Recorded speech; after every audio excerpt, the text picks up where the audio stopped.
ஆடி அமாவாசையுடைய முக்கியத்துவத்தை உங்களுக்கு புரிய வைக்கிற மாதிரி ஒரு கதை சொல்றேன். குருஷேத்திர யுத்தத்துக்கு முன்னாடி தன்னுடைய வெற்றி நிலைமையை தெரிஞ்சுக்கணும் அப்படிங்கிறதுக்காக துரியோதனை என்ன பண்ணாப்புல, சகாதேவன் கிட்ட ஜோதிடம் கேட்கறதுக்கு போனாப்புல. அப்போ துரியோதனன் என்ன கேட்டாப்புல, எந்த நேரத்துல கள பலி கொடுத்தா வெற்றி எங்க பக்கம் கிடைக்கும் அப்படின்னு கேட்டப்போ, சகாதேவன் தான் உண்மை விரும்பியாச்சே, எதிரியாவே இருந்தா கூட நீ நிறைஞ்ச அமாவாசையில களபலி கொடுத்தா வெற்றி உன் பக்கம் அப்படின்னு சொல்லிடுறாப்புல. கிருஷ்ணர் இதை கேட்டுட்டு என்ன பண்ணாப்புல, அமாவாசைக்கு ஒரு நாளைக்கு முன்னாடியே குளக்கரைக்கு போயிட்டு தர்ப்பணம் கொடுக்க ஆரம்பிச்சிடுறாரு.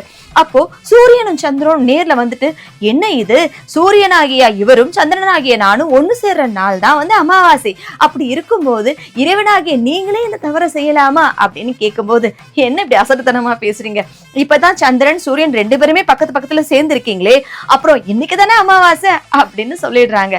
துரியோதனை என்ன பண்ணாப்புல, சகாதேவன் சொன்ன மாதிரி அடுத்த நாள் களபலி கொடுக்கறாரு.